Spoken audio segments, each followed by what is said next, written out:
Aproveitando que vocês estão em pé, para nós lermos uma escritura, para darmos início à apresentação da palavra do Senhor no Evangelho de São João, capítulo 17, e verso 21 em diante. São João 17, 21. Começamos então. Para que todos sejam um, como tu, ó Pai, o és em mim e eu em ti, e também eles sejam um em nós, para que o mundo creia que tu me enviaste. Eu dei-lhes a glória que a mim me deste, para que sejam um como nós somos um. Eu neles, tu em mim, para que eles sejam perfeitos em unidade, e para que o mundo conheça que tu me enviaste a mim e que o tens amado a eles como me tens amado a mim. Pai, aqueles que me deste, quero que, onde eu estiver, também eles estejam comigo, para que vejam a minha glória que me deste, porque tu me amaste antes da fundação do mundo. Pai justo, o mundo não te conheceu, mas eu te conheci, e esses conheceram que tu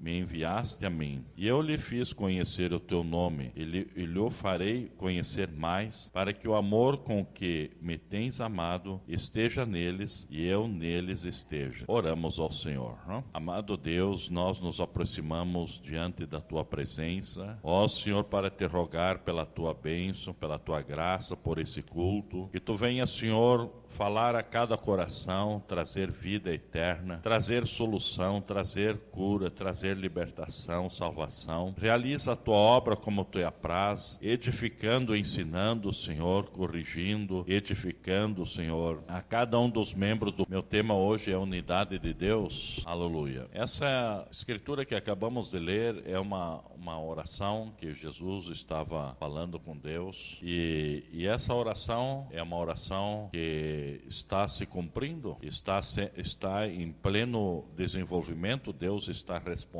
essa oração que o seu filho fez, porque esse é o propósito de Deus. O propósito de Deus é unir, unificar, juntar. Então Deus vai cumprir essa escritura, e vai haver essa união completa, vamos dizer, não? Uma unidade dos crentes, na verdade, uma unidade no corpo místico do Senhor Jesus Cristo. Esse é um trabalho que o Espírito Santo está realizando, e para isso ele vem trazendo a sua palavra, e a palavra de Deus é o seu poder para colocar, vamos dizer, as coisas em linha com as Escrituras, colocar as pessoas em linha com as Escrituras. E ao fazer esse trabalho, veja, dessa unidade, dessa unificação com Deus, ele vem então constantemente ensinando, falando e corrigindo o crente, veja, a cada crente. E a correção é o verdadeiro amor. Aleluia. Nós vemos no mundo as pessoas falarem de amor, mas é um amor leviano. Esse não é o amor de Deus. O amor de Deus, ele é corretivo. E o próprio mensageiro dessa era, o profeta de Deus, William Branham, nos fala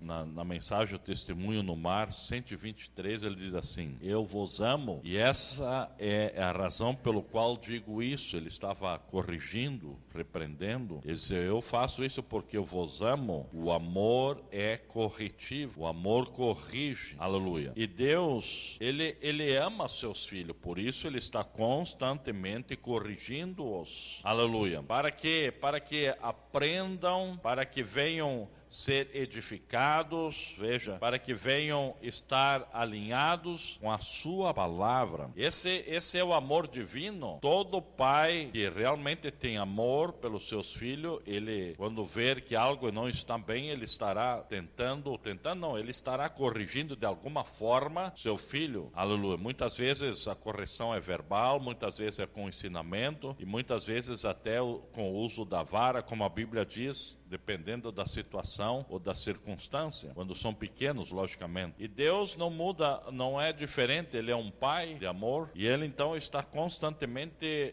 corrigindo, não porque ele não ama, mas porque ele quer nos levar para uma unidade perfeita com ele. Na mensagem Coisas que Hão de Ser, 139, ele diz assim: se não podem suportar a correção, e isso é o que vocês estão recebendo agora por meio da palavra, então vocês são filhos bastardos e não filhos de Deus. Veja, estou recebendo a correção e eu não aceito essa correção. Na verdade, estou me identificando que eu não sou, então, um filho de Deus. Não é isso correto? Diz a Bíblia isso. A Bíblia diz, se você não pode suportar a correção de Deus, quando você vê as Escrituras te colocarem em linha, olha por aqui, e você diz, eu não quero ouvir essa coisa, eu não quero ouvir essa correção, eu sou cristão, eu não preciso estar ouvindo essas coisas, eu já sei, né? Aleluia. Eu faço o que eu quero, olha bem, está certo, o mensageiro diz, vai em frente, então faz o que tu queres, faça o que você pensa que é certo, bem, é uma evidência positiva que você não é um filho de Deus, quando você faz isso. Então a pessoa, quando diz, eu vou fazer o que eu bem entender, eu vou andar, não gosto disso,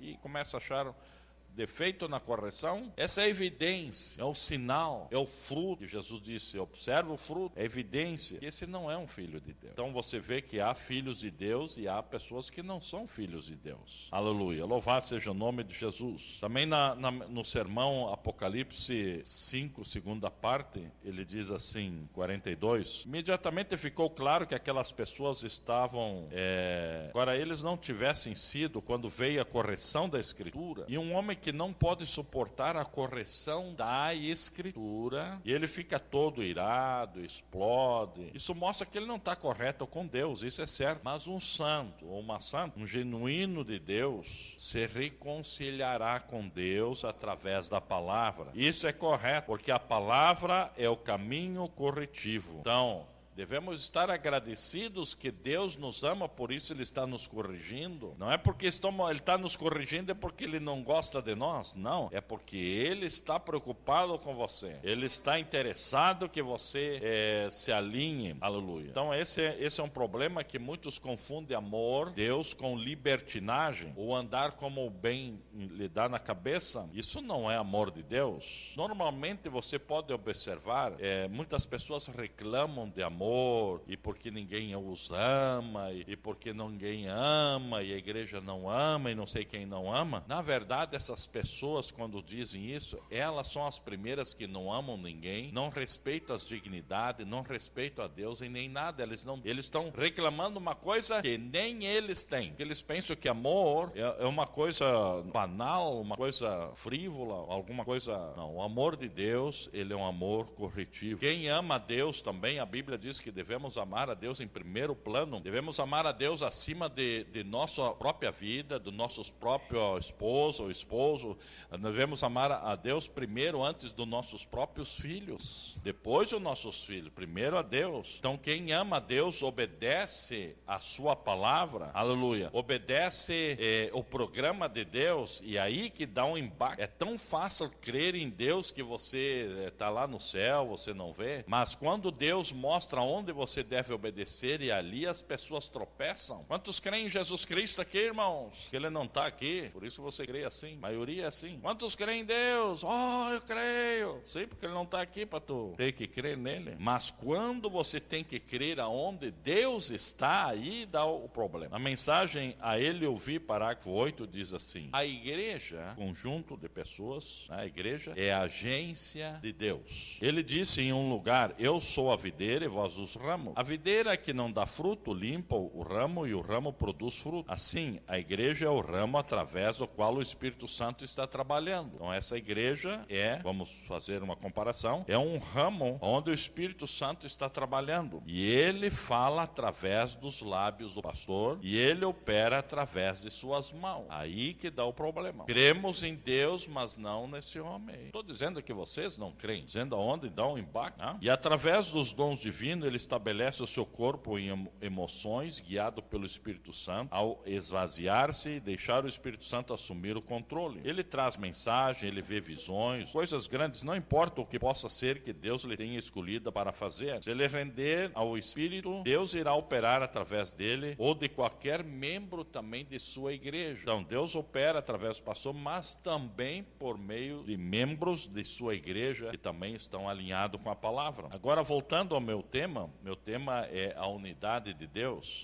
Ao colocar, muitas vezes, a Escritura de forma errônea, né? Tem havido hoje muitos tipos de unidades, seja, ou ajuntamento, ou grupos, como seja, grupo, grupos, né? E conforme as Escrituras, essas coisas também deveriam se cumprir. Então, nós estamos vendo que existe a unidade de Deus e uma unidade que não é de Deus. E Jesus nos fala no livro de São Mateus, capítulo 13, verso 30, ele diz assim: deixai-os crescer junto até a ceifa. É o tempo da ceifa. O tempo da ceifa está falando do tempo do fim, na hora que vai encerrar a coisa. E por ocasião da ceifa, veja, por se aproximar a ceifa, enviarei aos ceifeiros. Colhei primeiro o joio, não o trigo. Primeiro vocês vão colher o joio. Atai-o em molhos para o queimar. Mas o trigo o ajuntai no meu celeiro. Então, aqui está uma escritura que está em pleno funcionamento hoje. Veja, na mensagem A Semente da Discrepância, parágrafo 19, o mensageiro diz assim, ele está falando também de Mateus 41, ele diz, notem no verso 41, os dois também muito parecidos, tão parecidos nos últimos dias. Então, se eram muito parecidos, esse parecido significa quase idêntico com a palavra original. O catolicismo não é idêntico à palavra original, os luteranos não são idênticos à palavra original, mas os da mensagem são idênticos, ou muito parecido com a palavra original, onde está o grupo mais próximo da verdade, vamos dizer. Aleluia. E ele não poderia depender de alguma certa igreja para separar o joio do trigo. Digamos, ele dá um exemplo, os metodistas, os batistas, os pentecostais, para separá-los. Não. Ele disse que ele envia os seus anjos para separá-los. Então Deus enviaria nesse tempo anjos para separar, veja bem, o joio do trigo. Um anjo está vindo para fazer a separação, a segregação entre o bem e o mal. E ninguém pode fazer isso a não ser o anjo do Senhor. Ele é aquele que vai dizer qual é o certo e qual é o errado. E Deus disse que ele enviará os seus anjos nos últimos tempos. Não anjos descendo através daqui, porém anjos do último tempo. Veja, agora ele está falando, ele fala primeiro de anjos, de eras, fala do anjo maior, e depois ele fala no plural, porém anjos do último tempo. Então, vários anjos do último tempo. E juntaria em molhos. Nós sabemos que isso é a vinda do tempo da seara. Agora, um anjo realmente é interpretado um mensageiro. E nós vemos que há 7 anjos de 7 igrejas, não através das eras da igreja. Então, aqui ele menciona seus anjos principais, são 7 anjos das 7 igrejas. E no último tempo haveria um anjo principal. Mas logo, nós vemos aqui que ele está no plural. Enviaria no tempo do fim anjos no plural. Então, outros mensageiros, menores, mensageiro do mensageiro, vamos dizer. Aleluia. E a mensagem, revelação de Jesus Cristo, parágrafo 57, ele diz assim, seu pastor, quando ele está na plataforma ministrando a palavra de Deus, ele é o anjo de Deus para a igreja, o mensageiro para a igreja. E o Espírito Santo lhe faz supervisor de um determinado rebanho. Então, aqui o mensageiro está mencionando, colocando, onde que está anjo. Anjos são pastores e são anjos. Então há anjos de Deus, que Deus está atuando através desses anjos, e há anjos que Deus permite que sejam anjos, mas não são anjos originais, não são anjos verdadeiros, para também fazer um trabalho para juntar o joio. Na mensagem A Semente de Discrepância 75, notem que eles estão agora sendo ajuntados para a queima. Você notou? Jesus disse, colhei primeiro o joio, atai em molho, então colocai todos os molhos em um monte e eu os queimarei. Há um pequeno molho chamado metodista, batista, presbiteriano, luterano, são todos molhos. Todos eles estão se ajuntando no Concílio Mundial da Igreja. O que é isso? Atai-os primeiro. Aleluia. Vocês notaram? Ele ajunta o joio primeiro, os afasta do trigo, os separa. Ajuntai-os e queimai-os. Todos eles hão de ser queimados com os juízos de Deus, por semear discrepância entre as pessoas, tendo forma de piedade, tendo forma de cristandade, porém negando o poder da mesma, negando a palavra, somente sustentando alguns ritos religiosos. Ritos religiosos são formas de cultos que eles formalizam como se fosse uma coisa muito importante. ou então de algum dogma. Então eles estão sustentando ritos religiosos ou algum dogma, que o dogma significa uma opinião, e fazer dessa opinião uma doutrina, como se fosse bíblica. E que alguém tem injetado tentando colocar na palavra de Deus. Isso não operará, isso é discrepância. Então tudo que você coloca acima ou aquém, aleluia, é discrepância. Você tem que ficar sempre focado nas Escrituras, corretamente nas Escrituras. Então, para que haja uma unidade de Deus, veja bem, ele tem que separar o que não lhe pertence. Isso é uma coisa correta.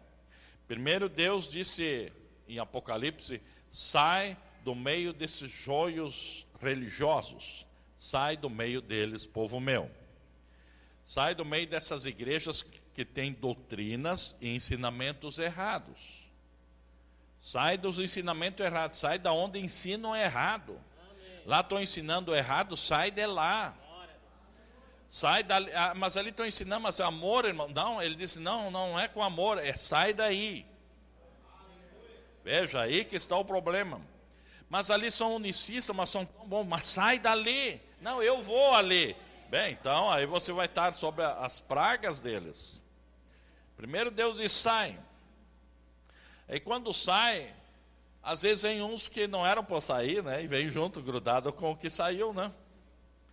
Então se reúne onde está o bloco, vamos dizer, o lugar onde está o trigo. Então aí Deus tem que trabalhar no meio do trigo para tirar aquele, do meio da noiva, aquele que a Bíblia chama de anátema. O povo antigo lá de Israel, quando eles estavam marchando para a terra prometida, ou já estavam na terra prometida, né? E eles tinham que enfrentar certos tipos de batalhas e luta com o povo que estava naquelas terras, porque as terras eram deles, Deus tinha dado. E de vez em quando aparecia um infiel no meio deles, um desobediente, sabe, aqueles que desobedecem, mas ficam ali escondidos no monte dos crentes, né? No meio dos crentes. Isso a Bíblia chama de anátema. E eles então, quando tinha aquele anátema desobediente, sendo infiel às ordens ou às regras que eram estabelecidas, e eles saíam para as batalhas, eles começavam a perder as batalhas, eles começavam a ter problemas, as coisas não andavam bem para eles, e não andava bem até que aquela pessoa fosse retirada do meio deles. Então, quando era retirado o anátema, então novamente começavam a andar bem, Deus começava a abençoar aquilo.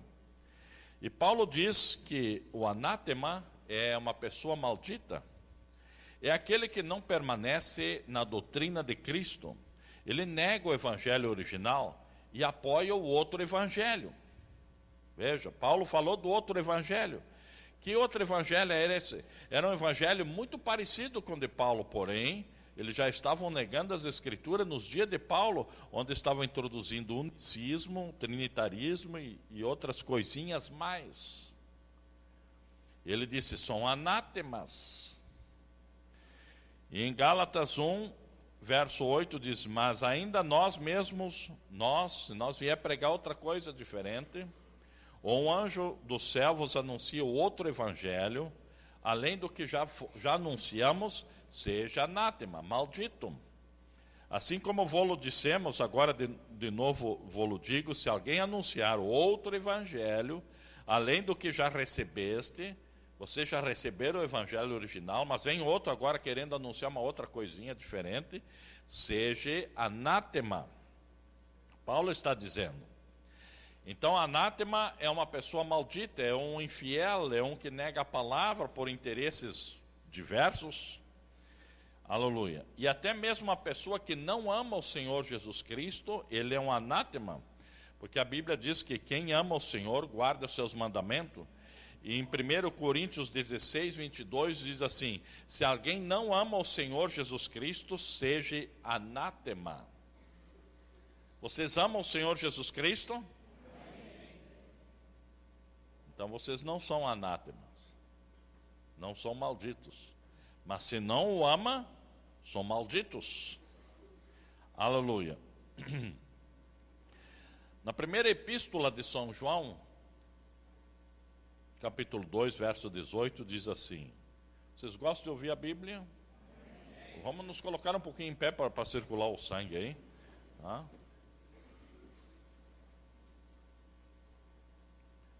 Porque as coisas, pequenas coisas fazem muita diferença. Aqui, a primeira epístola de São João, capítulo 2, verso 18, diz assim: filhinhos, é já a última hora. Tu vê, naqueles dias ele já estava dizendo que era a última hora. Mas, na verdade, ele está também apontando para esse tempo. E como ouviste que vem o anticristo, ele vem, também agora muitos se têm feito anticristos, por onde conhecemos que já é a última hora. Saíram de nós, mas não eram de nós. Porque se fosse de nós, ficariam conosco. Mas isso é para que se manifestasse que não são todos de nós, não são todos do grupo da noiva. E vós tendes a unção do santo e sabeis tudo. Não vos escrevi porque não soubesses a verdade, mas porque a sabeis e porque nenhuma mentira vem da verdade. Quem é mentiroso? Senão aquele que nega que Jesus é o Cristo. E é o anticristo esse mesmo que nega o Pai e o Filho. E qualquer que nega o Filho também não tem o Pai, mas aquele que confessa o Filho tem também o Pai. Pode sentar, irmãos.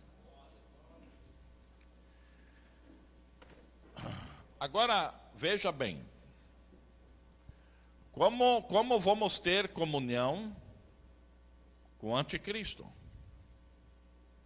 Quem é o anticristo aqui? Ele está falando? Aquele que nega o Filho, nega o Pai. Esse é o anticristo. Ele está mostrando onde está o anticristo. Aleluia. Aquele que não confessa o Filho. Você não vê as pessoas confessando, eles só confessam Deus, Deus, Deus. Jesus Cristo é Deus, Deus. Tudo bem, Jesus é Deus. E seu filho? Não. Pronto, acabou. O diabo também confessa que Jesus Cristo é Deus. A Bíblia diz que ele crê em Deus. Ele crê que Jesus Cristo é Deus. Mas não gosta nada do filho, matou ele. Aí está o detalhe. O anticristo é muito parecido com Cristo. Então, como uma pessoa vai negar as Escrituras depois de ser revelado para ela a verdade? Agora ele conhece as Escrituras. Ele já tem agora entendimento da palavra. Ele já conhece onde está o anticristo. O anticristo ele não vem com guampa, irmãos. Não vem com uma placa escrita, eu sou o diabo. Não. Ele vem aparentando ser um crente, como Balaão. Balaão dizendo, nós todos somos o mesmo. Somos todos da mesma mensagem. Somos todos. A mensagem não tem problema. O problema é que vocês não creem em toda a mensagem.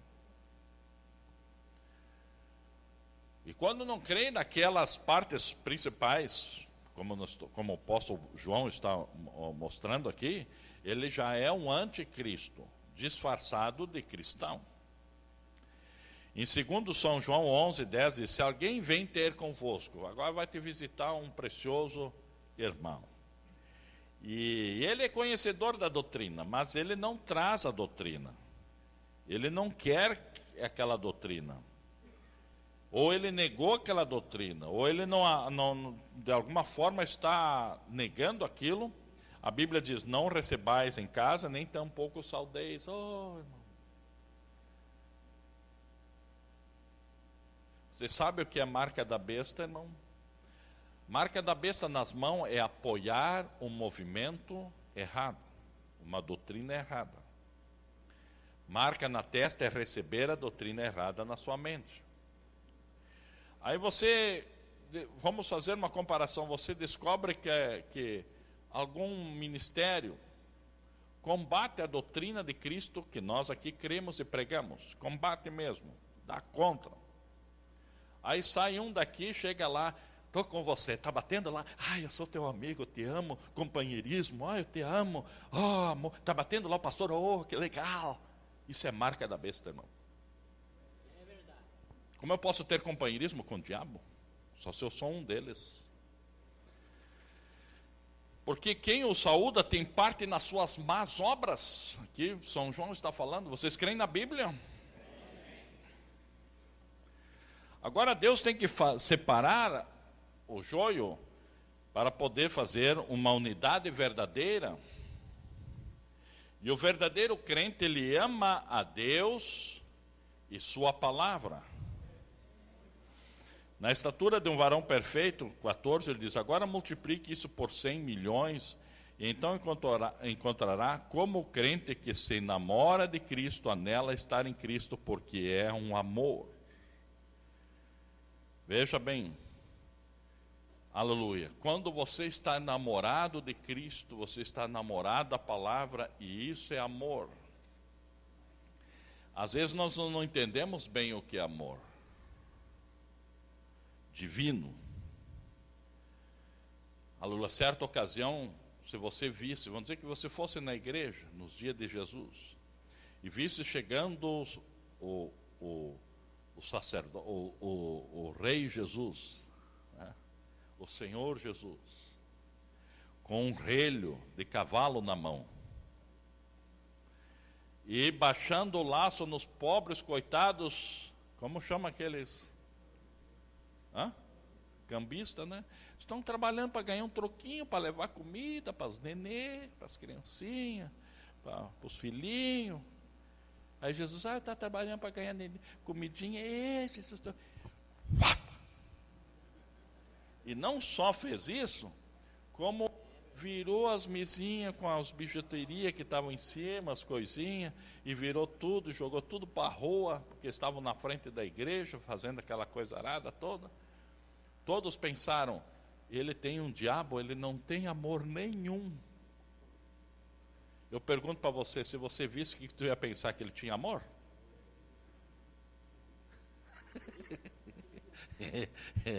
Ele tinha amor por Deus, aleluia, pela palavra que dizia, para não fazer negócio na casa de Deus, ou fazer um shopping na casa de Deus. Mas as pessoas erraram lá, ele não tem amor. Hoje as pessoas erram de novo, vem a correção, ele não tem amor nenhum. Amor de Deus é diferente do amor humano. Agora, quando uma pessoa não tem um amor divino, ela não está enamorada por Jesus. Veja, você está enamorado, quer dizer, você realmente está, vamos dizer, apaixonado por Ele. Mas se a pessoa não tem esse amor no seu coração, ela é uma pessoa amargurada. Uma pessoa que não tem amor de Deus, ela é uma pessoa amargurada, irmão. Né? Sempre reclamando. Você não é de uma coisa, de outra, não é de outra, de outra, de outra, de outra, de outra, de outra, de outra. Ela sempre reclamando e alfinetando os outros com o alfinete, né? Alfinetando. É como aqueles cactos no deserto, sabe? Eles sem água criam uns espinhos desse tamanho. Aqueles espinhos era para ser folha, mas como não tem água, né? Como estão seco, aquelas folhas se enrolam tanto que fica um espinho. Assim é crente, ele não tem água, a água da palavra não entra lá, né? Estão secos, sem Deus, sem Espírito, então só fica espinhando, né? Alfinetando todo mundo, porque está seco. Te enche do amor de Deus e aqueles espinhos vão virar folhas. Eu creio que é isso que a igreja precisa, amar a Jesus, amar a Deus. A mocidade precisa amar a Jesus. Aleluia. Você sabe que o diabo, ele trabalha para que você perca o amor, o verdadeiro amor. E ele atua para ferir, porque o trabalho dele o negócio dele é ferir sem a palavra. Veja, o negócio dele é destruir. A Bíblia diz, Satanás veio para matar, roubar e destruir. O trabalho dele sempre destrutivo. Por mais bonito que seja, vai acabar em destruição. Na mensagem, pondo no lado de Jesus 129, ele diz assim: eu gostaria de tomar um assunto aqui, pondo-nos ao lado de Jesus. Os fariseus, que eram os pastores daqueles dias, e líderes de seu dia, sempre tentaram diminuí-lo diante do povo. Sempre fazendo, porque ele não isso, porque ele não aquilo, porque ele não guarda o sábado, ele não canta um hino certo, ele deve estar usando bateria, se fosse esse dia, né? Ele está usando órgão, o órgão é coisa do diabo também. Eles sempre estavam tentando diminuí-lo. Essa foi uma maneira que o diabo tinha para trabalhar, ele não tinha o que fazer. E todos os fariseus e ensinadores do seu dia constantemente tentaram diminuir a Jesus. Tudo que eles podiam lançar nele, eles o fizeram.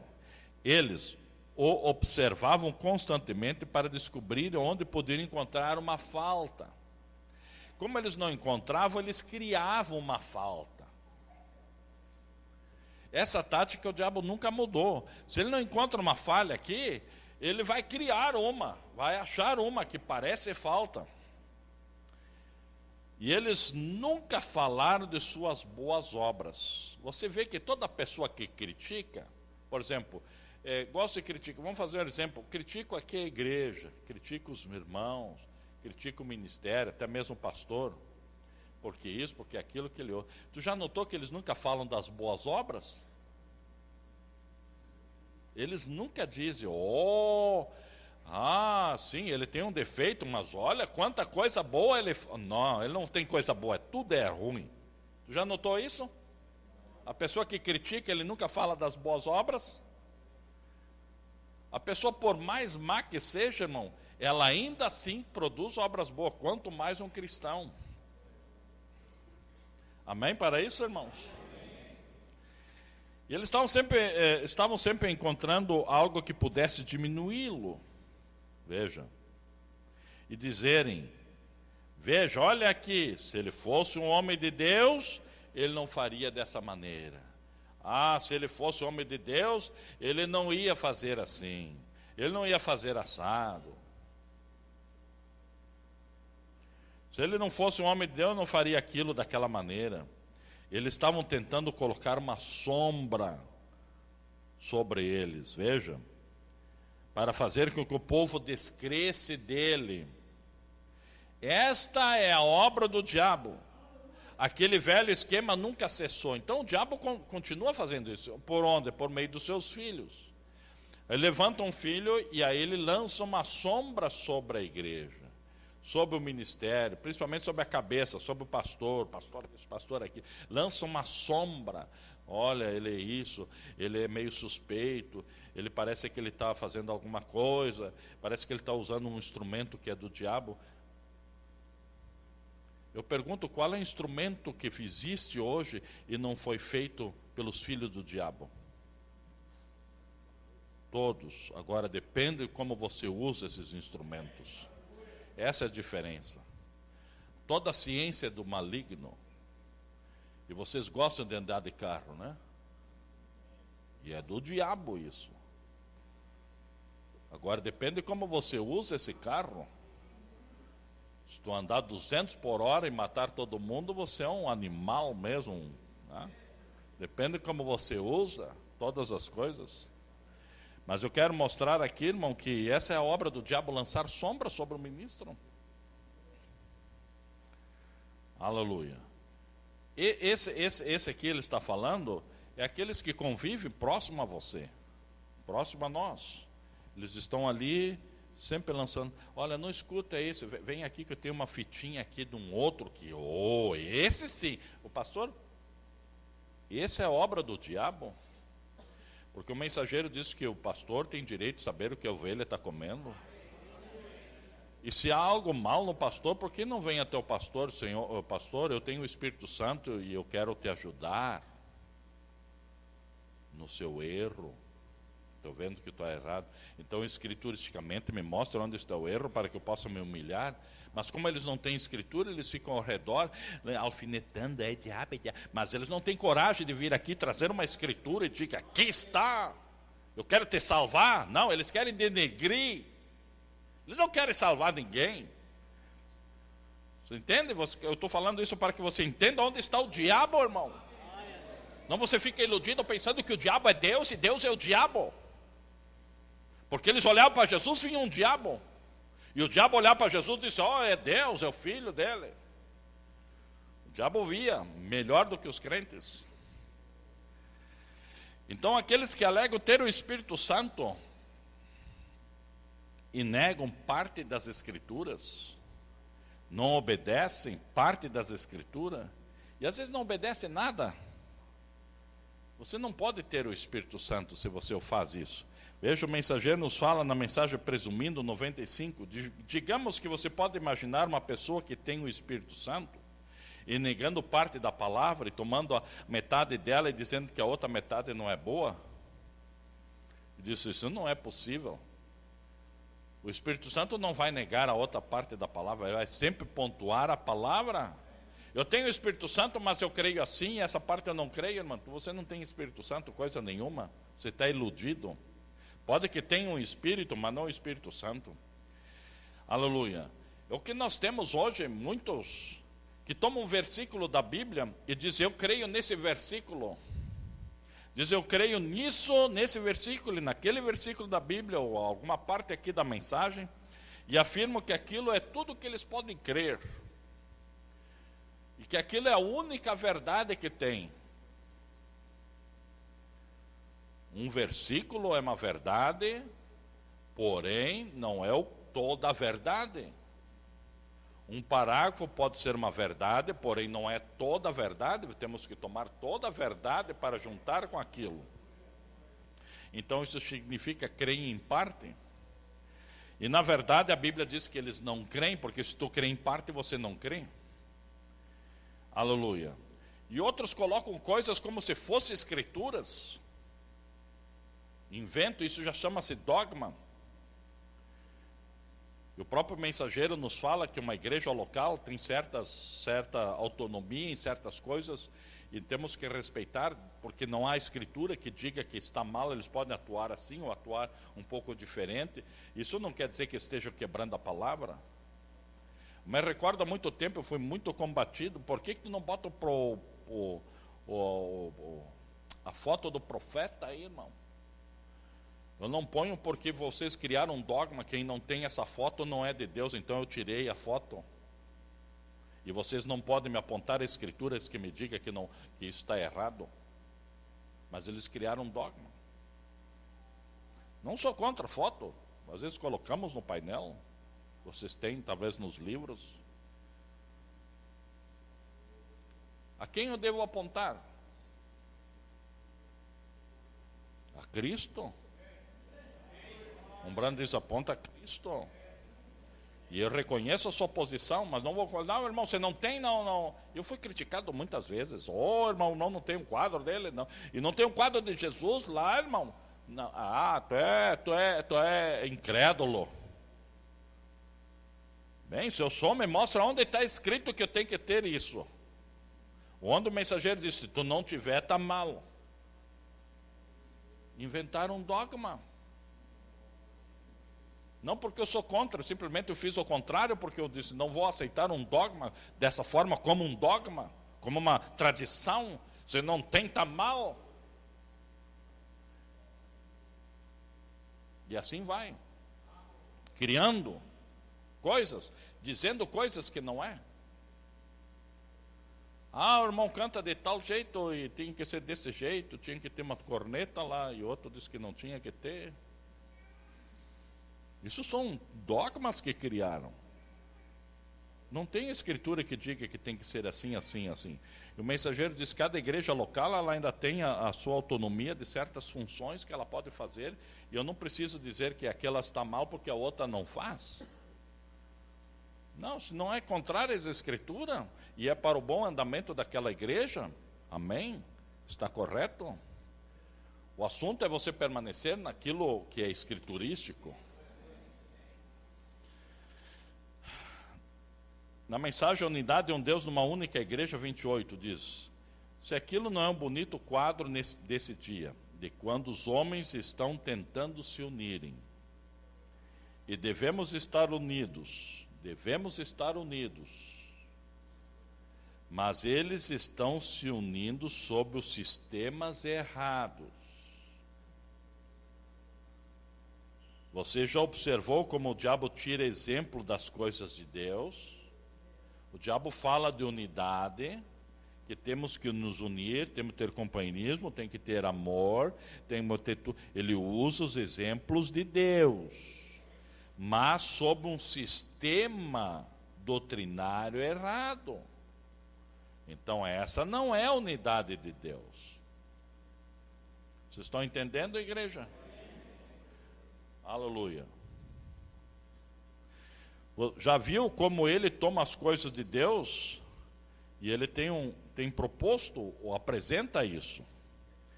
E a coisa errada é tão enganadora, veja, é tão enganadora que parece verdadeira. Ele diz: ora, uma mentira, se é imediatamente uma verdadeira mentira, então qualquer um pode detectá-la. Quer dizer, se a pessoa mentir assim bem, uma mentira bem verdadeira, a pessoa já vê que é mentira. Tá? Então, e a mentira existe para poder enganar outra pessoa. Mas a mentira que tem cerca de 99% de verdade em si, esta é que é enganadora, ela vem para te enganar. Você observou como o diabo enganou Eva? Tudo que ele lhe disse era exatamente a verdade, exceto uma coisa. Ele disse para Eva: seus olhos se abrirão e você conhecerá o certo e o errado. E assim por diante, ele foi apresentando. Você será como os deuses. Porque agora você não conhece o certo e errado agora. E todas essas coisas eram verdadeiras. Mas quando ele disse: o Senhor disse que morreremos, ele disse: certamente não morrerás. Certamente que se você não obedecer, você não vai para o inferno. Eleito não se perde. Não vir aos cultos, não tem problema, irmão. Ser fiel não precisa, certamente não morrerás. É a mesma conversa.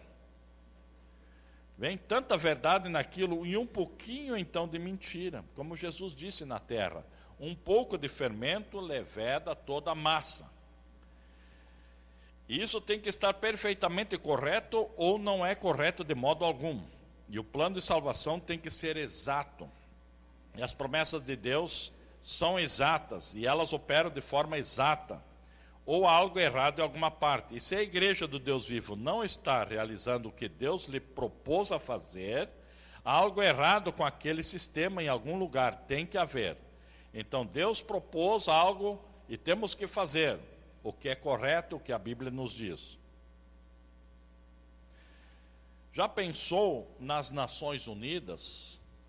E agora tentando fazer todas as nações uma grande irmandade sob o poder unidos? Sob um poder unido, unidos. Veja, essa é a unidade do diabo. Ele também está unindo as nações, está unindo as igrejas. Aleluia, aleluia. Porém, você vê que com essa união, com todas essas coisas, esse é o sistema do diabo e produz tanta morte como você nunca viu. É guerra, é morte, como é que diz aqueles que explodem, os terroristas, e isso. Por que isso, irmão?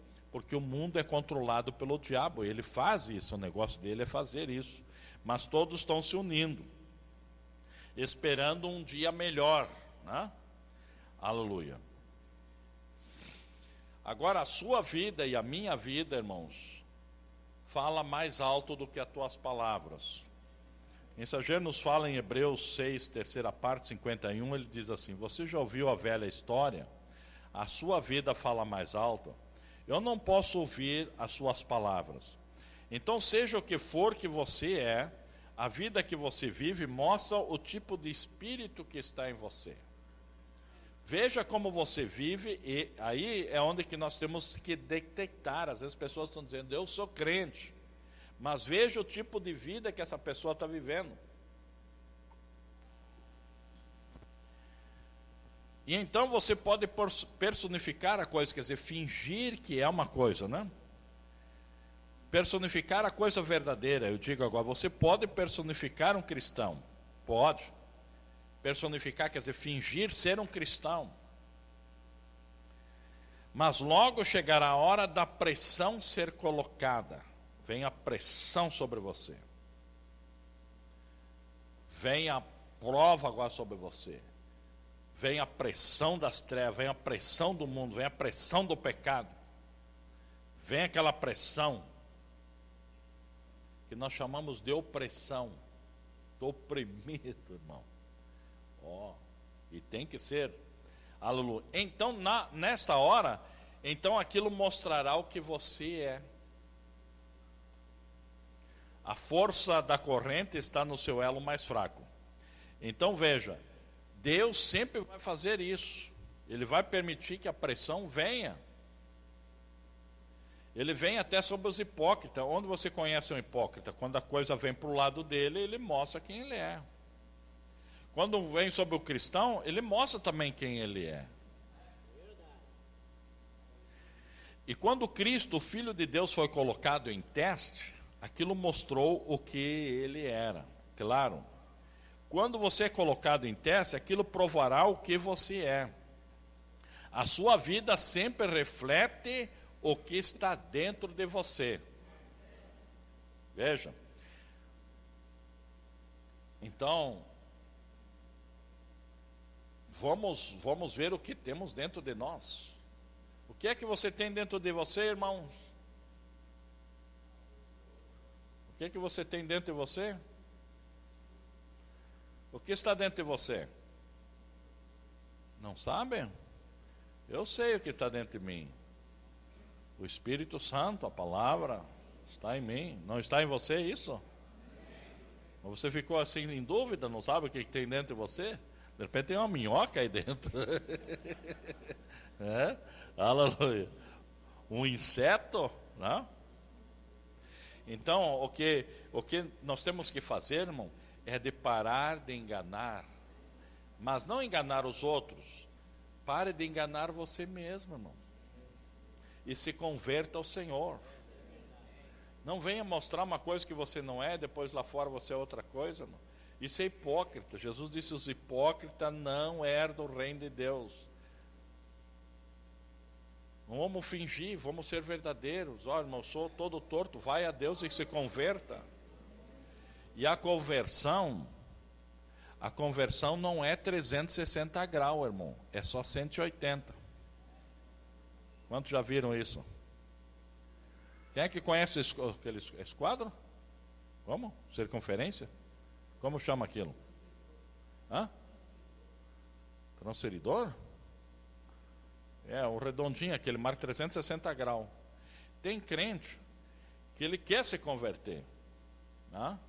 A conversão, o mensageiro diz que é você dar meia volta e voltar. 180 graus. Mas tem crente que faz assim, ó. Eu vou me converter. E volto para o mesmo lugar. Dei meia volta, não, ele deu a volta inteira. Voltou para o mesmo lugar. Tem que dar só meia volta e voltar para o lugar que tu saiu, né? Aleluia, louvado seja o nome de Jesus. Esse é o problema, irmão, 180 graus. Volte para Deus. Continuando nessa mesma mensagem, Hebreus 6, 54, ele diz: Jesus disse em São João 5, 24, aquele que ouve, não o que agita, aquele que fala, aquele qualquer outra coisa, aquele que ouve a minha palavra e crê naquele que me enviou, tem vida eterna, e nunca será julgado, mas passou da morte para a vida. Tem pessoas, não, eu creio assim, irmão, mas esse é só um versículo, irmão. É uma parte da verdade, mas não é toda. Agora continua. É a sua fé, e sua fé confessada através dos seus lábios. manifesta para o povo que pode ouvir, mas a sua vida está aberta diante de todos. Então, a sua fé, ela é confessada com os lábios, e a sua vida é vista por todos. Esse é o grande problema. Não usamos os lábios para confessar que cremos, que somos cristãos, que cremos que Deus enviou seu Filho, que amamos o Filho dele. Eu amo Jesus, o meu irmão. Eu quero vê-lo pessoalmente e apertar a mão dele e dizer: obrigado, meu mano, por tudo que tu fez por mim. Viu como é difícil falar assim? Não, Deus que morreu e eu e Deus, só vejo Deus. Tem que confessar. Essa é a fé que foi perdida no princípio, a fé que foi dada para os santos. Confessar, que crê, falando e tendo uma vida. Então, não importa o quanto você tente agir assim e fazer isso nunca dará certo. Isso tem que estar em você. Esse é o verdadeiro âmago de toda a história. Sua fé individual no Cristo ressurrecto como seu Salvador, pois Ele está à destra de Deus, atuando no seu lugar nesta manhã. E como você está agindo em seu lugar aqui embaixo como uma testemunha? Como você está agindo? Como eu estou agindo? Uma testemunha age no lugar de alguém, te apoia como uma testemunha. E como a sua vida reflete aqui, seja qual for o seu testemunho em Cristo, ele reflete lá e reflete aqui. E ele está lá em cima, como o que ele é para você, reflete em ambos, aqui e ali. Então, pela fé sois salvos, somente por ela. Então, sensações, emoções, sentimentos, qualquer coisa, não tem nada, de modo algum, lugar nisso. Agora você segue adiante e diz: bem, eu não posso apenas, eu sempre faço o que eu quero fazer. Mas se você é um cristão, você não deseja fazer as coisas que são erradas, por causa da sua própria vida em você, da própria fundação. Se você fizer algo errado, isso mostra que a coisa errada está aqui. Como pode sair água amarga e doce de uma mesma fonte? Então veja que, aleluia, Jesus está refletindo e nós temos que refleti-lo, somos testemunha dele, estamos no lugar dele, como o mensageiro aqui menciona, como está agindo aqui embaixo como uma testemunha dele, que ele é meu Salvador, ele é o meu libertador, ele que fez toda a obra, ele me redimiu, enfim, aleluia. O que eu estou refletindo aqui? Então a unidade de Deus vai refletir em sua vida, né? E a outra unidade também vai ser revelada. Na mensagem Vida 83, agora muitos hoje assistem programas, ouvem disco, já nem existe mais, vão a pequenos restaurantes e você dificilmente consegue comer por causa dos discos que tocam nesses rock and roll naquela época, hoje também, né?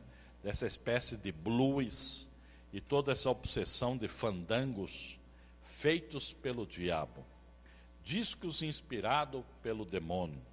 E eu gostaria de saber qual será o resultado final quando eles descobrirem que isso não está ligado com aquele que é eterno.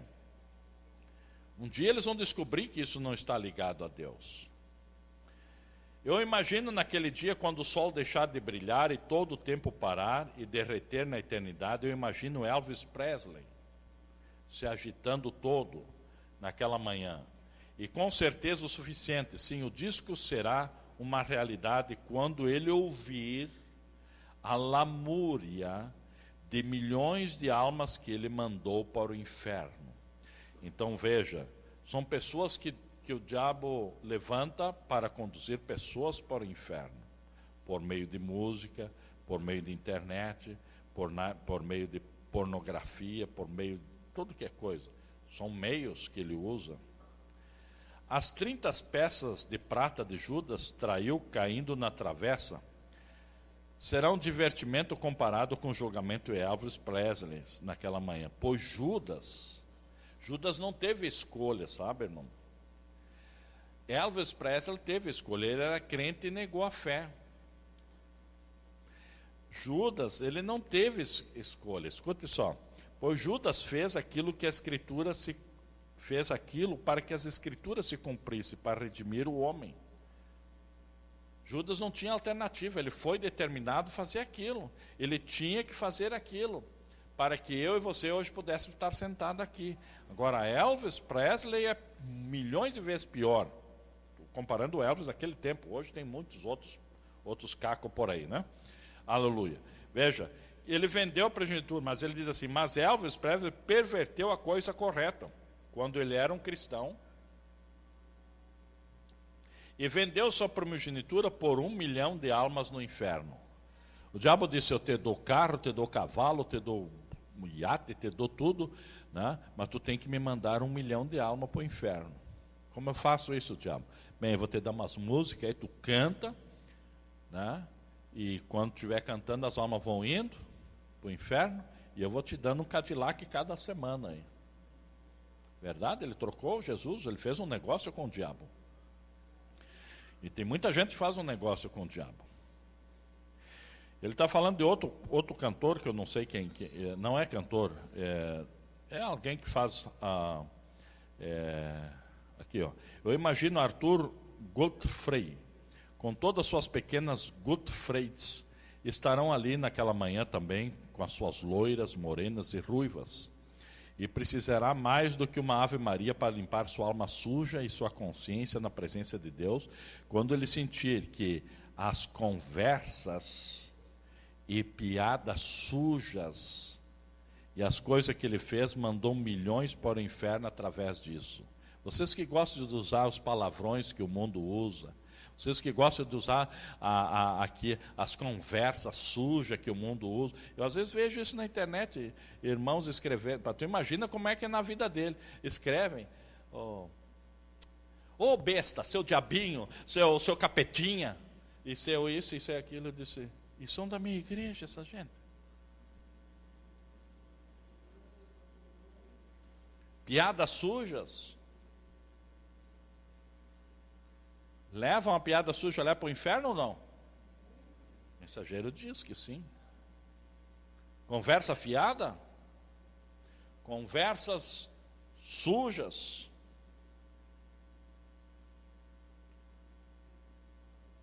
E esse homem vai ser condenado porque fazia programas com mulheres e contando piada. E tem crente que às vezes ele liga a TV, né? Ou a internet agora. A TV já virou museu, né?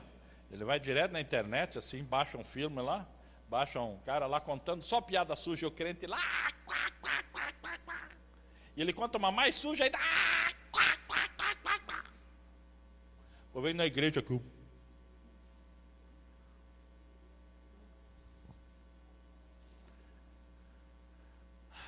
Tem gente que não grita em casa, irmão, aqui ele não diz nem um aleluia. Tem que ser machão na presença de Deus. Aleluia! Aí ele não diz. Ele é só machão em casa para dizer palavrão. Que vergonha, né?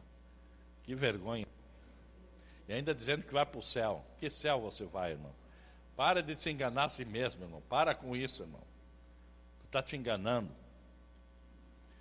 E eles chamam isso, o mensageiro diz, e eles chamam isso, dessas brincadeiras, essas conversas, essas coisas, essa sujeira, música, pornografia, e esse monte de capetada aí, né?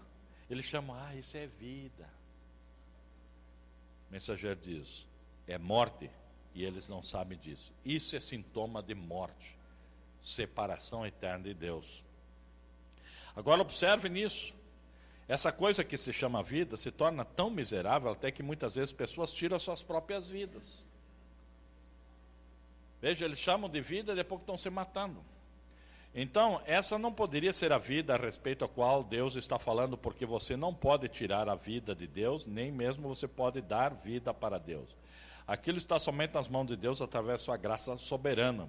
Mas essa pequena mortal, coisa pervertida, o qual você vive, chamado vida, você pode tirá-la quando desejar, mas você mostra que aquilo não é vida, quão miserável se torna. O mensageiro está falando isso que nós chamamos de vida. Isso aqui não é vida, irmão. Isso é uma coisa parecida com a vida. Isso que você está vivendo chama-se morte. Ou não? Se passar o tempo, eu vou estar no teu caixão olhando. Você passar muito tempo, você vai me ver eu no caixão também. Porque essa vida não é vida, chama-se morte. Isso é morte, irmão. Você não está ficando velho? Não está ficando todo enferrujado? Dói todo dia alguma coisa? Morte. Nós dizemos vida, a Bíblia diz que é morte.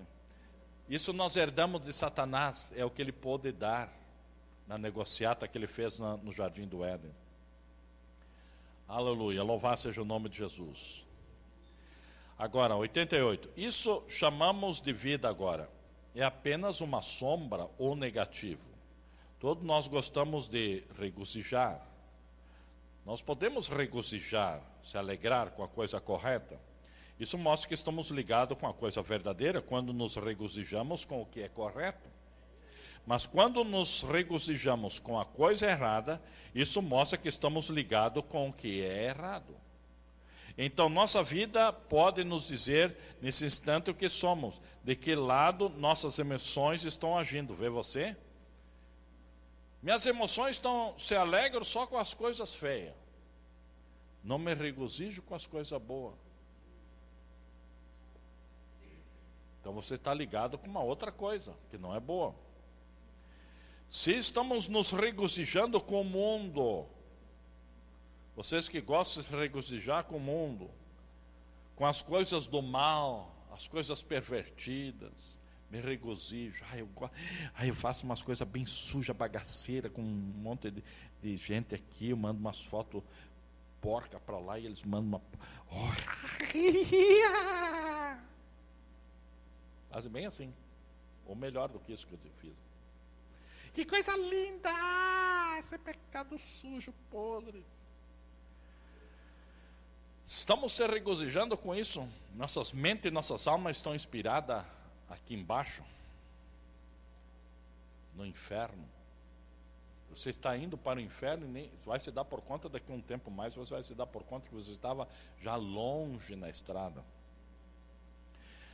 Esses tipos de blues, danças, paixões, bebidas e todas essas coisas que corremos atrás são lá de baixo. Mas se nos regozijamos no Espírito por termos vida eterna e elevamos nossas emoções a Deus e o louvamos, então temos alegria.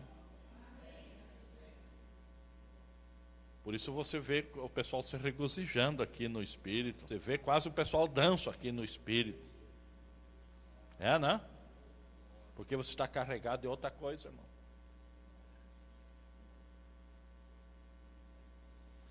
Aleluia.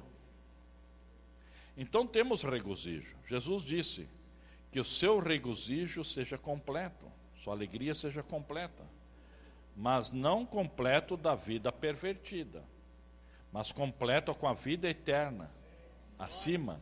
Então você pode ver isso, depende em que você olha. Então veja, irmãos,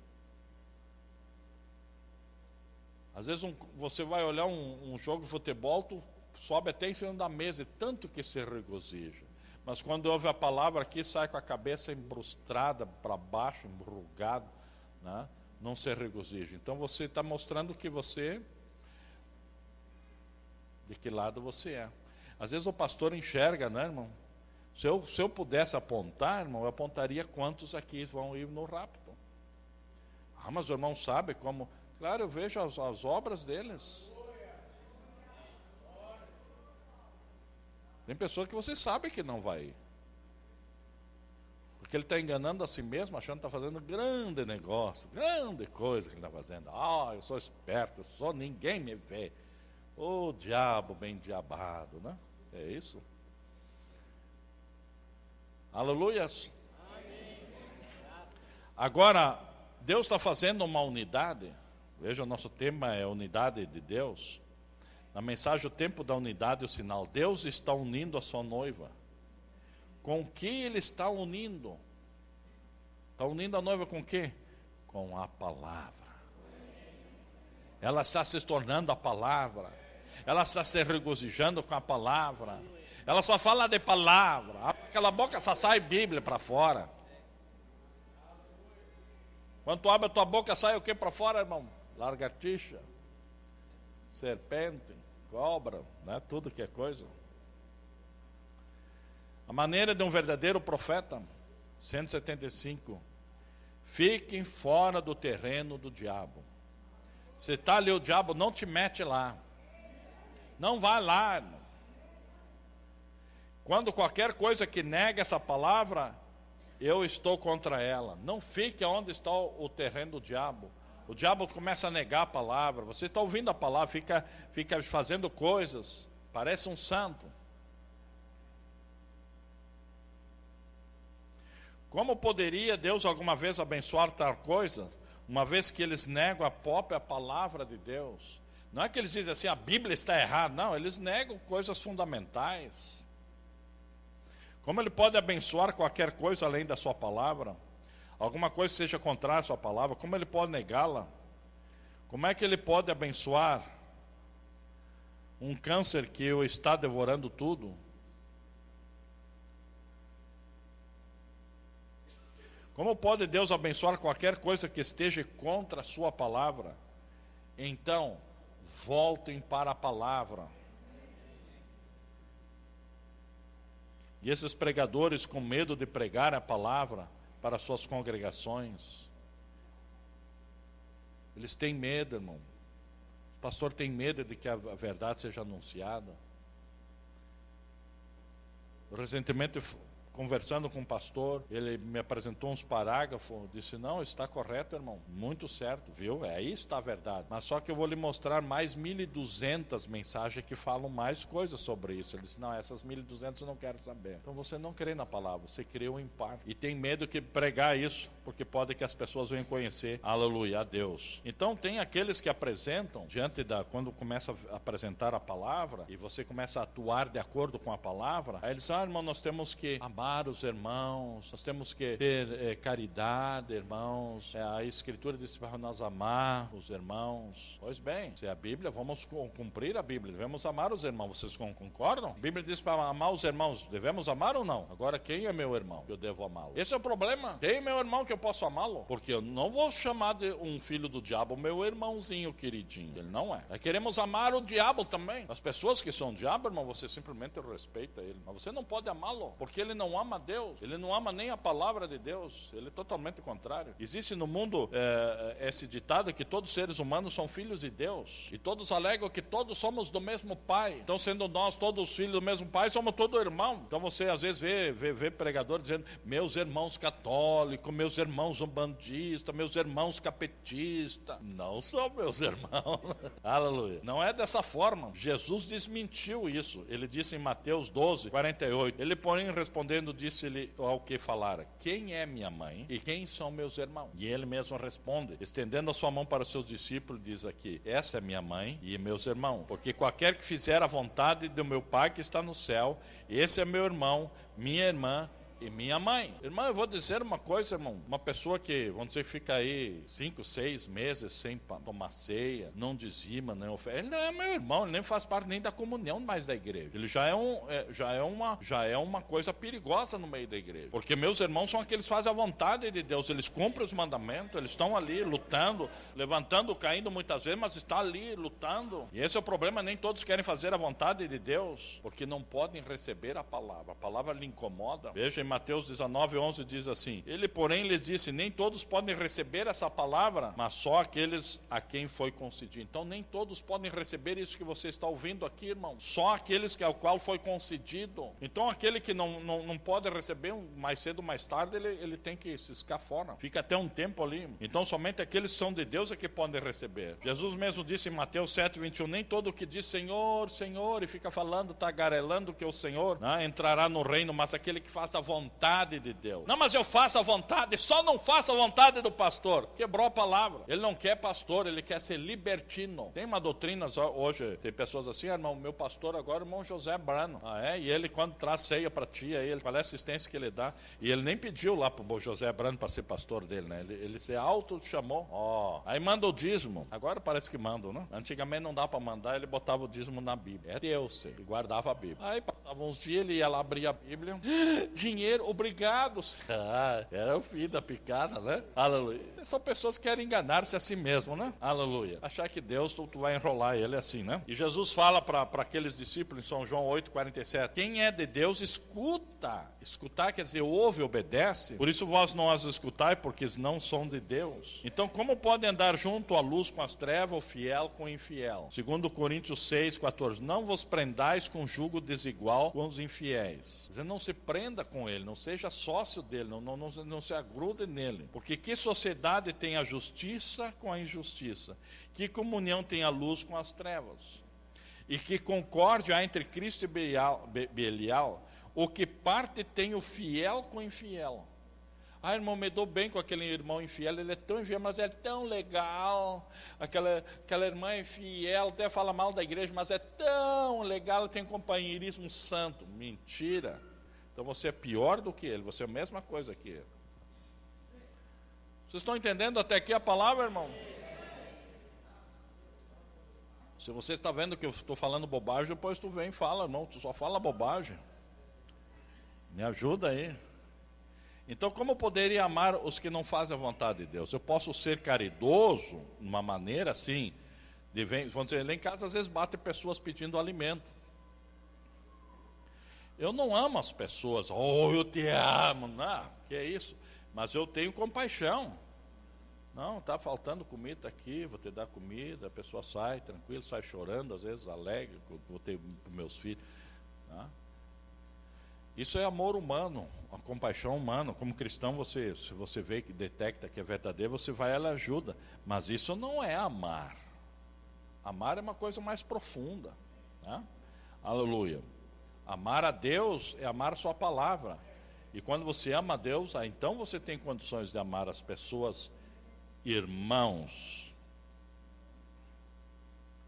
Então eu posso ter respeito, como ensina o profeta, respeito católico, respeito prefeito, respeito à autoridade, mas eu não estou amando eles. Eu amo o prefeito, porque a Bíblia diz que ama todo mundo. Eu não amo ele, tenho respeito com ele. O Papa, eu não amo ele, tenho respeito, ele é o Papa. Estão entendendo? Aleluia. Não são meus irmãos. Irmão Brana diz que não são, ele diz, não são meus irmãos aqueles que querem ficar no erro. Então eu não vou ficar amando uma pessoa que quer ficar no erro. Até mesmo um pecador, a gente vai lá, estende a mão para ver se ele venha para Cristo. É um gesto de amor.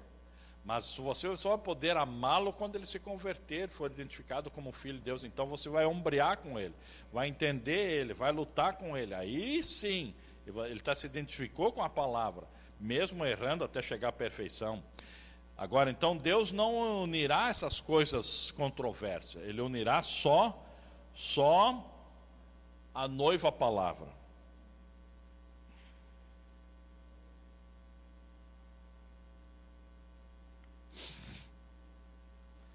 Na mensagem, quem é Jesus? 19. Eu acho vocês estão perdendo algo por não terem seu companheirismo fortalecido aqui.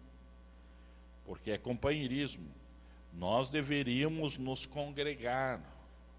A Bíblia nos diz que à medida que vemos se aproximando o fim, não deixando de nos congregar. Veja, isso os fortalecerá. E você, sua força fortalecerá a igreja. Então, se você faz algo contrário, você quer que a igreja caia. Está entendendo? Você que se congrega, você está fortalecendo a igreja, fortalecendo os irmãos, você está ali e também está sendo fortalecido de certa forma.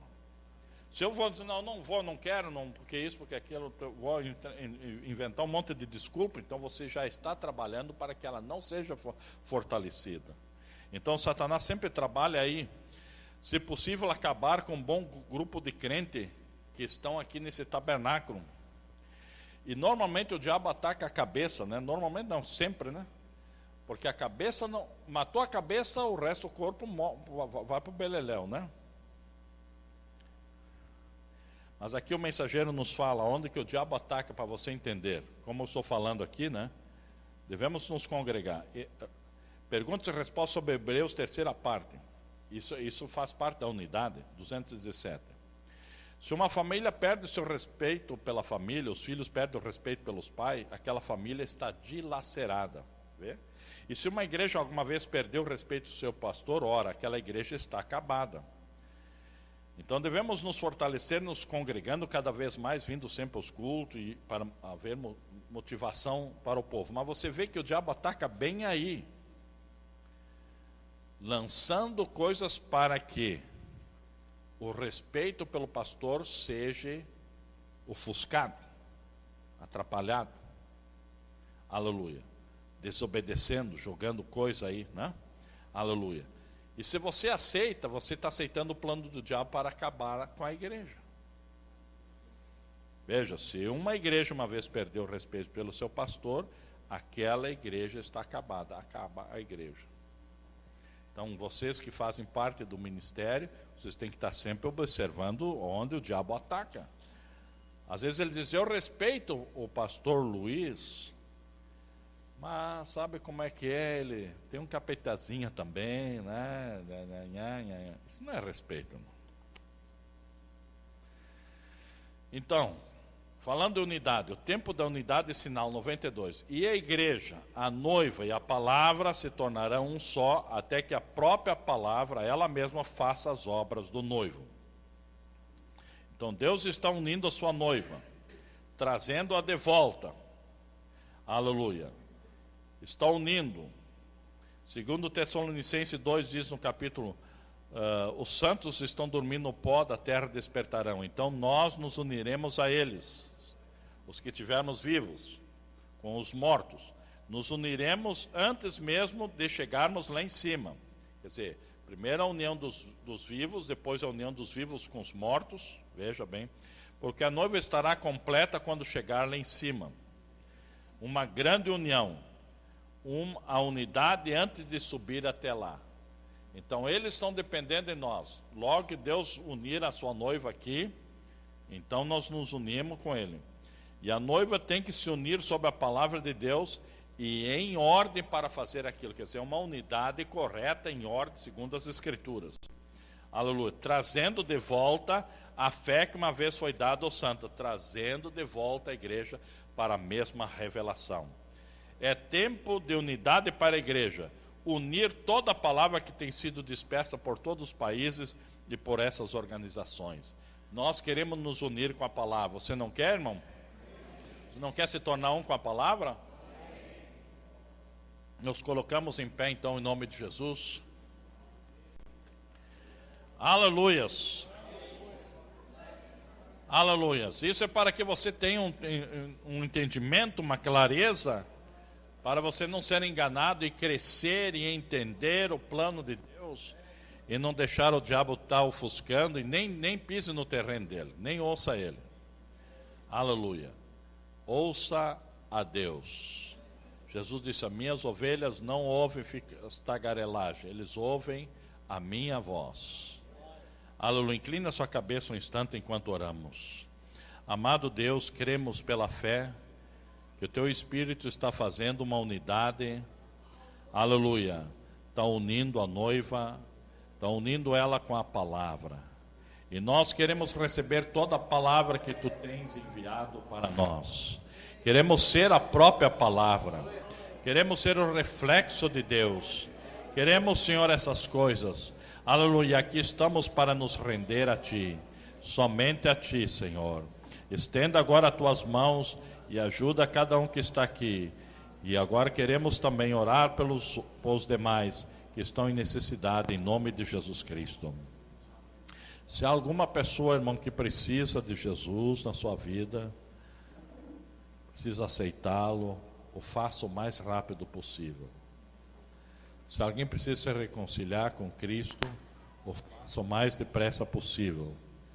Se há algum enfermo aqui nessa manhã, também passe à frente, nós queremos ajudar você em oração. Venha em nome de Jesus, aleluia, e receba a tua cura, receba a tua libertação, aleluia.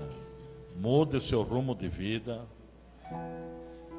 mude a sua alma, aleluia. Tenha fé, Ele é o nosso curador, Ele é o libertador, Ele é o salvador. E há sangue no propiciatório, na presença de Deus. Ainda há sangue para cada pecador, para cada pessoa que precisa ter um encontro com Jesus.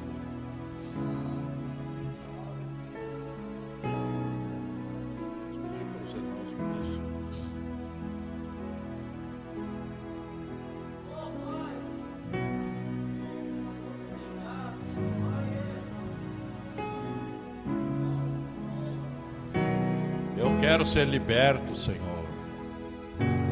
Tem um espírito ruim que me cerca e faz eu fazer coisas erradas. Eu quero mudar de vida, me ajuda. Ajuda a minha vida, Senhor. Muda a minha vida. Me cura, Senhor. Me liberta, meu Deus.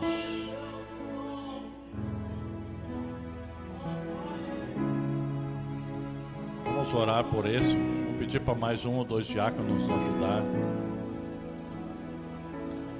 Amado Senhor Jesus Cristo, nosso Deus e nosso Pai, algumas pessoas vieram aqui, Senhor, com alguma necessidade em suas vidas. Talvez estejam enfermos, cure cada um enfermo. Liberte cada um que veio para receber libertação. Se alguém veio para buscar perdão, há perdão, ainda há perdão. Há sangue no propiciatório, perdoa, levanta, cura. Manifesta a tua glória agora, meu Pai, em nome de Jesus Cristo. E dá a tua bênção para teus filhos, libertando-os de todas as correntes das trevas. E dando para cada um, Senhor, a graça, dando para cada um, aleluia, conforme a promessa, o dom do Espírito Santo. Repreenda agora o mal, Senhor. E cada doente, Senhor, cada roupa, unja com a unção do teu Espírito Santo. E conceda a vitória, Senhor, para cada um deles, em nome de Jesus. Também oramos, Senhor, por cada pedido de oração que foi colocado nesse livro. Ó Deus e Pai de Jesus Cristo, estenda agora as tuas mãos e opera teu milagre, respondendo para a tua glória e benefício dos teus filhos. Em nome do Senhor Jesus Cristo, sê com teus filhos agora. Desça a tua unção sobre eles, desça a tua graça sobre eles. Nessa manhã gloriosa de unidade, Deus unindo a sua noiva com a palavra, posso eles serem abençoados com essa palavra, no nome de Jesus Cristo. Aleluia. Você pode dizer: eu creio. Passa para o seu lugar. Queremos agora chamar a mocidade. Toda mocidade precisa de oração. Vocês passem à frente.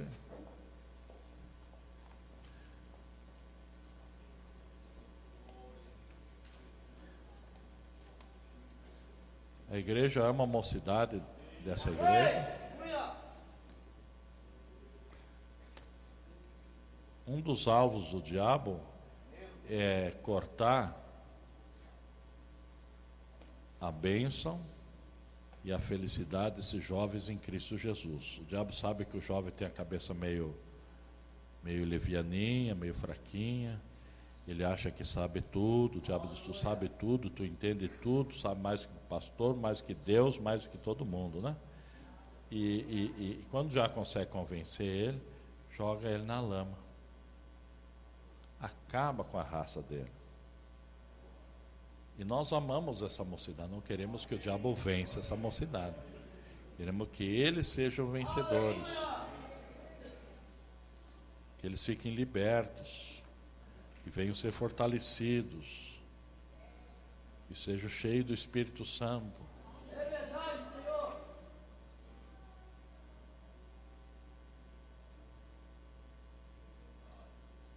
Eu vou pedir para a igreja estender as mãos para eles. Vamos estender a mão. As moças podem botar uma mão em cima da outra. Você vai tentar orar também um pelo outro. Diz: Jesus, perdoa meus pecados e da minha irmã também. Perdoa do meu irmão. Me perdoa primeiro a mim. Eu quero ser cheio do Espírito Santo. Eu quero ser renovado. Eu quero ser abençoado. Aleluia. Senhor, tira as coisas más do meu coração. Muda a minha vida. Oramos então, irmão. Amado Deus e Pai. Aleluia. Eu oro agora, Senhor, em Teu nome, para que Tu venha descer sobre essa mocidade e não deixar que o diabo os vença, mas que eles sejam mais que vencedores em Cristo Jesus. Ó meu Deus, amarra todos os demônios do inferno que são lançados, Senhor, para perverter as suas mentes, as suas vidas, para destruí-los. Põe por terra as obras do diabo e enche cada um da Tua graça, enche cada um com o Teu Espírito Santo, enche cada um deles, ó Senhor, com a Tua glória. Aleluia. Dá um renovo na sua fé, na alegria da salvação, em nome do Senhor Jesus Cristo. Receba a bênção e a libertação do Senhor, receba a graça de Deus. Satanás, tu não pode com eles, Jesus está com eles. Se eles agora abençoados, renovados, fortalecidos, em nome de Jesus. Liberta, Senhor, aleluia. Dá a tua bênção agora, meu Pai, aleluia. Muda seus corações e faça dessa mocidade uma mocidade cheia da graça de Deus, cheia da presença de Deus.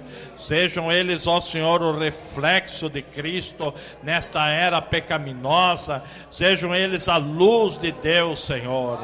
Aleluia. Faz uma obra libertadora, aleluia, e ajuda eles a vencerem e também chegarem na glória.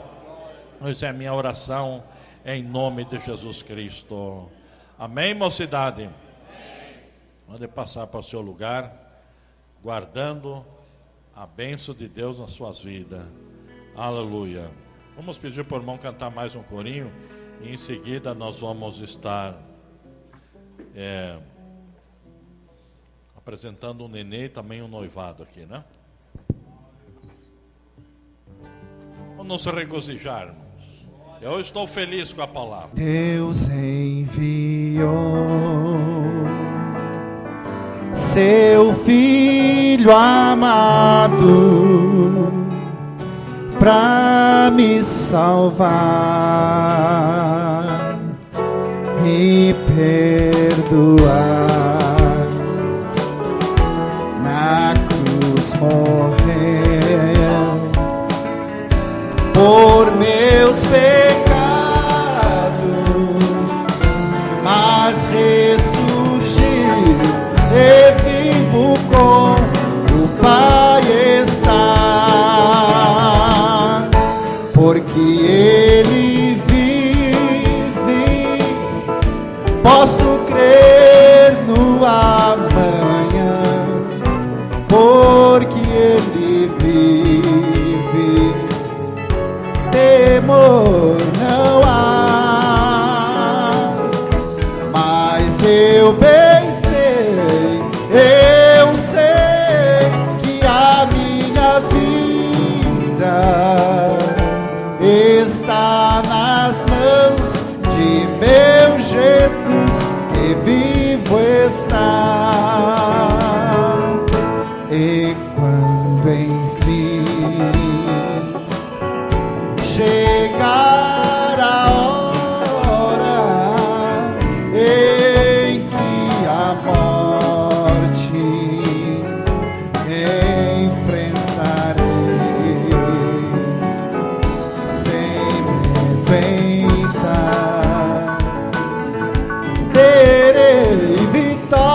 posso crer no amanhã, porque Ele vive. Temor não há, mas eu bem sei, eu sei que a minha vida está nas mãos de meu Jesus, que vivo está, porque Ele vive, porque Ele vive, posso crer no amanhã, porque Ele vive. Temor não há, mas eu bem sei, eu sei que a minha vida está nas mãos do meu Jesus, que vivo está.